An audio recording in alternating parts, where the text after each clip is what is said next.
Perintah Kaisar Naga. Jangan lupa like, komen, dan subscribe RD1 Channel. Bab 3218.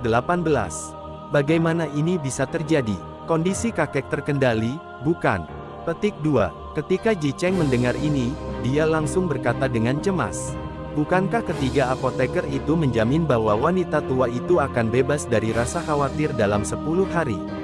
Mengapa dia tiba-tiba muntah darah? Petik 2. Ji Lianjun juga mengerutkan kening dan berkata dengan ekspresi dingin. Saya juga tidak tahu. Sekarang ketiga apoteker itu juga panik dan berkata tidak ada yang bisa mereka lakukan. Makanya saya datang ke sini untuk melaporkannya. Hamba, keluarga Ji pun berkata tak berdaya. Paman, ada apa dengan kakek? Ji Yun melihat ini dan bertanya dengan cepat. Oh, kakekmu hanya menderita penyakit yang membandel, jangan khawatir. Ji Lianjun sepertinya tidak ingin memberitahu Ji Yun terlalu banyak. Paman, Tuan Dev bukan hanya seorang ahli formasi, tetapi juga seorang apoteker yang sangat hebat. Mengapa Anda tidak membiarkan Tuan Dev memeriksanya untuk kakek? Ji Yun tahu tentang Dev, keterampilan medis seharusnya tidak menjadi masalah besar. Ji Lianjun hanya menatap Dev, lalu berkata, kakekmu telah menderita penyakit kronis selama bertahun-tahun. Tidak apa-apa. Setelah mengatakan itu, Ji Lianjun menatap Ji Cheng dan berkata, Cenger, temani saja saudara keenammu beristirahat di sini, dan aku akan pergi menemuinya. Lihatlah kakekmu. Setelah Ji Lianjun selesai berbicara, dia bergegas pergi, diikuti oleh Ji Meiyan dan Ji Meili. Ji Cheng memandang Ji Lianjun yang hendak pergi, wajahnya penuh kekhawatiran, namun ia tetap berpura-pura cuek dan tersenyum. Kakak keenam, jangan khawatir, kakek punya masalah kronis, kenapa aku tidak menemanimu berkeliling? Melihat Ji Cheng dengan begitu, Ji Yun tahu bahwa Ji Cheng sedang berbicara. Ji Cheng adalah orang yang setia dan jujur, jadi ketika dia berbohong, rasanya tidak wajar. Saudaraku, jangan berbohong padaku.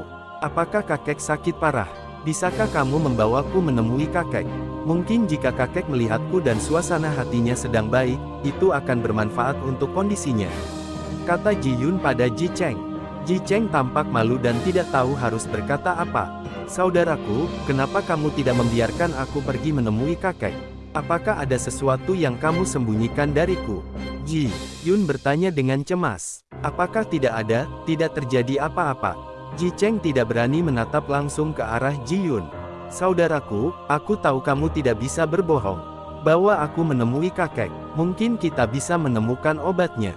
Tuan Dev benar-benar seorang apoteker, dan dia sangat berkuasa. Saya tidak akan berbohong kepada Anda. Ji Yun melangkah maju dan memohon pada Ji Cheng. Ji Cheng akhirnya menghela nafas tak berdaya dan berkata, Hei, aku bisa mengantarmu ke sana, tapi kamu harus berjanji untuk melakukan satu hal. Baiklah, saudaraku, beritahu aku. Ji Yun mengangguk. Setelah kamu tiba, kamu tidak boleh mengatakan bahwa kamu adalah anggota keluarga Ji, kamu juga tidak boleh mengatakan bahwa kamu adalah putra dari paman ketigamu. Katakan saja kamu dibawa ke sini untuk merawat kakek, dan identitasmu tidak boleh diungkapkan. Ji Cheng memperingatkan dengan hati-hati. Kenapa? Ji Yun tampak bingung. Jangan tanya kenapa, ini semua demi kebaikanmu sendiri. Kamu harus ingat, kalau tidak kamu akan dalam bahaya. Petik 2. Ji Cheng berkata dengan sangat hati-hati. Ji Yun ingin menanyakan hal lain, tapi disela oleh Dev di sampingnya.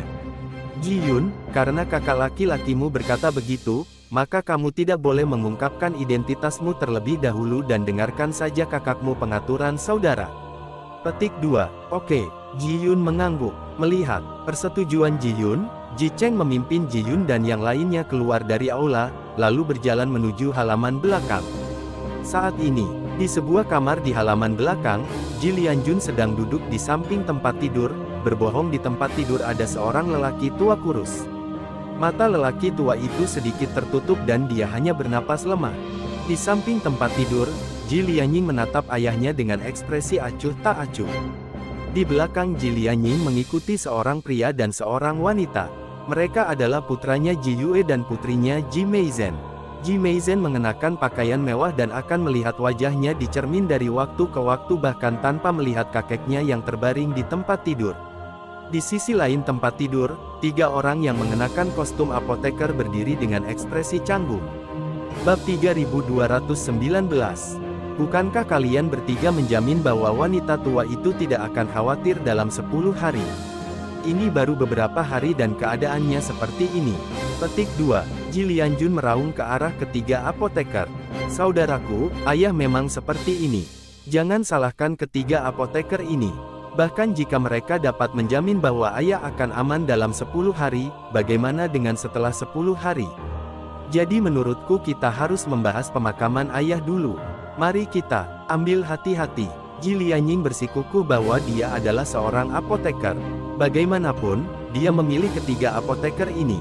Ji Lianjun menahan amarah di dalam hatinya, menatap adiknya Ji Lianying dengan dingin dan berkata, "Kakak kedua, bukankah kamu bilang ingin mengundang Yao Zun? Sudah berhari-hari, apakah Yao Zun sudah diundang? Saudaraku, di mana Yao Zunnya? Gampang sekali mengundangnya, tapi tahukah kamu kalau di dunia dewa kita, apoteker sangat jarang, dan semuanya enak." Petik 2. Belum lagi tabib, apa menurutmu Yao Zun bisa mengundangmu ke sini begitu saja? Ji Lianying berkata dengan acuh tak acuh. Melihat kelakuan Ji Lianying, Ji Lianjun menjadi semakin marah. Dia tahu bahwa Ji Lianying sama sekali tidak pergi mengundang tabib, melainkan pergi ke istana Juman di wilayah utara. Tapi sekarang Ji Lianjun marah, dia tidak bisa berbuat apa-apa terhadap saudaranya, dan ayah mereka belum meninggal. Jika kedua bersaudara itu berbalik melawan satu sama lain dan mulai berkelahi di depan ayah mereka, mereka akan ditertawakan oleh dunia. "Ayah, bagaimana kabar kakek?" Saat ini, Ji Cheng masuk bersama Ji Yun dan yang lainnya. Wajah Ji Lianjun sedikit berubah saat melihat Ji Cheng membawa Ji Yun. Saat Ji Lianying melihat Ji Yun dan yang lainnya, dia juga tercengang. "Ayah, saat ini aku menemukan apoteker untuk kakek dan meminta mereka untuk memeriksa kakek," kata Ji Cheng cepat. Mendengar perkataan Ji Cheng, Ji Lianjun langsung mengerti dan berkata dengan wajah dingin, "Di mana kamu menemukan apoteker ini?" "Seseorang yang bisa menjaga kakekmu dengan baik." "Sakit, jangan khawatir, apoteker ini semuanya berasal dari benua lain. Mereka sangat kuat." Petik 2. Ji Cheng berkata cepat. Setelah selesai berbicara, Ji Cheng memandang Ji Yun dan Dev dan berkata, "Tolong minta beberapa dari kalian untuk mendiagnosis dan merawat kakekku." Dev mengangguk dan berjalan ke depan. Ji Yun mengikuti Dev. Melihat kakeknya yang kurus, Ji Yun merasa sangat sedih, tapi dia tidak bisa menunjukkannya. Ji Lianjun berdiri dan menyerahkan posisinya kepada Dev, tapi saat Dev hendak merawat lelaki tua itu, Ji Lianying mendengus, dengan nada menghina dan berkata, "Ji Cheng, apakah menurutmu kakekmu meninggal terlalu lambat? Kamu mengundang banyak pria yang bahkan belum menumbuhkan rambutnya, beraninya kamu menyebut mereka apoteker." Petik 2. Saya telah bertemu dengan ketiga orang ini. Mereka semua berasal dari Northern Territory. Mereka juga, diam-diam menanyakan tentang keluarga Ji kami. Mereka mungkin ingin datang ke sini untuk menipu uang. Setelah Ji Lianying selesai berbicara, Ji Yue di belakangnya segera mengikutinya dan berkata, "Apakah bahkan orang-orang di wilayah utara tahu bahwa kakak laki-laki itu tidak pintar sekarang? Beberapa kali orang yang membawanya mengatakan bahwa mereka dari keluarga Ji saya, namun ternyata mereka pembohong." Petik 2. Kali ini mereka benar-benar membawa seorang apoteker ke dalam rumah. Mereka bilang dia apoteker. Percayakah Anda? Yang mana di antara mereka yang mirip apoteker? Ji Yue, apakah kamu makan kotoran? Bisakah Anda memberitahu saya apakah Anda berpendidikan tinggi atau tidak? Ji Meiyan menunjuk ke hidung Ji Yue dan mengutuk. Dia tahu bahwa Ji Cheng adalah orang yang setia dan jujur dan tidak tahu bagaimana cara mengutuk, jadi setiap kali Ji Yue berbicara kasar, Ji Cheng tidak akan melawan. Ji Cheng tidak akan melakukannya melawan, tapi bukan berarti Ji Meiyan tidak akan melakukannya. Di antara ketiga bersaudara itu, Ji Meiyan memiliki temperamen yang kuat dan tidak mudah diajak main-main. Menurutmu siapa yang makan kotoran? Jika kamu memiliki kemampuan, tolong beritahu aku. Ji Yue segera menjadi cemas. "Aku baru saja berkata, apa yang dapat kamu lakukan?" Ji Meiyan berkata sambil tersenyum dingin. "Ji Meiyan, kamu hanya bajingan. Jika kamu memiliki kemampuan untuk keluar dan menantangku, aku akan menghajarmu habis-habisan." Petik 2. Ketika Ji Meizhen melihat kakaknya kempes, dia pun angkat bicara. Bab 3220.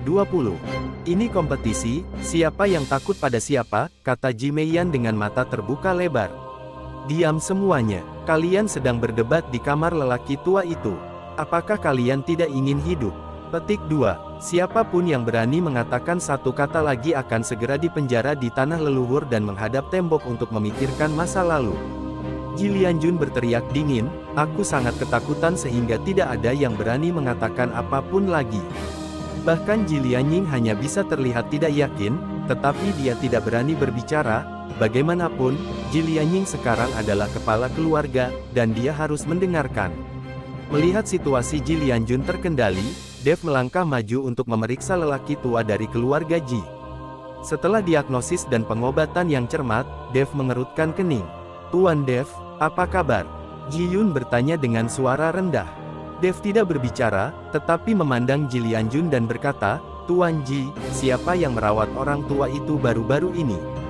Petik 2. 3 dari mereka. Ji Lianjun menunjuk ke sana ketiga apoteker itu lalu bertanya, apa? Apakah ada masalah? Petik 2. Apakah obat untuk wanita tua itu masih ada? Coba saya lihat, kata Dev. Ji Lianjun mengangguk, lalu mengeluarkan botol porselen dari samping tempat tidur, yang berisi obat yang diminum lelaki tua itu setiap hari. Dev mengambil botol porselen itu, membukanya dan menciumnya. Ketika ketiga apoteker melihat ini, ekspresi mereka jelas sedikit tidak wajar, dan mereka bahkan menatap Ji Lianying secara diam-diam. Setelah menciumnya, Dev sepertinya memahami sesuatu di dalam hatinya. Segera, semburan kekuatan spiritual memasuki tubuh lelaki tua keluarga Ji, dan kemudian menggunakan jarinya sebagai jarum untuk menyadap lelaki tua keluarga Ji itu, beberapa kali. Setelah melakukan semua ini, Dev berdiri perlahan dan berkata, Tuan Ji, orang tuamu memang mengidap penyakit yang membandel, tapi itu tidak cukup untuk membunuhnya begitu cepat. Alasan mengapa dia menjadi begitu lemah sepenuhnya karena seseorang membiusnya. Aku telah memblokir jalur hidupnya untuk sementara waktu, jadi tidak akan terjadi apa-apa dalam beberapa hari ke depan. Saya akan menulis resep dan Anda tinggal minum. Obat sesuai resep. Petik 2. Apa? Seseorang membiusku. Ji Lianjun terkejut lalu bertanya, siapa yang memberi obat? Dev mengangkat botol porselen di tangannya. Petik 2. Obat yang diminum Tuhan setiap hari mengandung bunga madu beku. Meskipun bunga ini juga merupakan sejenis obat peri, namun tidak dapat diminum dalam jangka waktu lama. Jika diminum dalam waktu lama seiring berjalannya waktu, tubuh orang tua itu akan menjadi semakin lemah. Petik 2. Sial, aku bertanya kenapa penyakit kakek semakin parah dengan pengobatan. Ternyata itu alasannya. Setelah Ji Cheng mendengar ini, dia langsung mengutuk. Mampu membuat Ji Cheng mengutuk, itu menunjukkan bahwa dia benar-benar marah. Setelah mendengar ini, Ji Lianjun mengerutkan kening dan menatap ketiga apoteker itu dengan dingin. Dia merasakan dinginnya Ji Lianjun. Matanya membuat ketiga apoteker itu gemetar ketakutan. Tuan Ji, jangan dengarkan omong kosong anak ini. Berapa umurnya? Apa yang dia ketahui? Sama sekali tidak ada yang salah dengan obat yang kami berikan kepada orang tua itu. Seorang apoteker bersumpah kepada Ji Lianjun. Jika ada masalah, tidak dihitung jika saya mengatakannya, dan tidak dihitung jika Anda mengatakannya. Saya pikir harus ada asosiasi apoteker di kota kuning dan biru. Pergi saja ke asosiasi apoteker dan tanyakan, maka Anda akan tahu jika saya berbicara omong kosong. Chen Ping berkata dengan tenang. Ketika Ji Lianjun mendengar ini, dia langsung berkata kepada Ji Cheng, Cenger, pergi dan tanyakan segera. Tapi saat Ji Cheng hendak pergi, apoteker segera berkata, ayo obati orang tua itu, lakukan beberapa latihan. Obat mujarab ini dibuat untuk kebaikan orang tua itu, tetapi kami tidak tahu bahwa bunga madu es ini tidak dapat dikonsumsi dalam waktu lama. Mendengarkan penjelasan apoteker, Ji Lianjun hampir mati karena marah. Tanda seru. Dev mengangkat sudut mulutnya, ini masuk akal. Bahkan apoteker yang baru memulai pun mengetahuinya. Kalian bertiga sudah cukup tua. Apa kalian bertiga tidak mengetahuinya? Kata-kata Chen Ping membuat ketiga apoteker itu terdiam. Bersambung.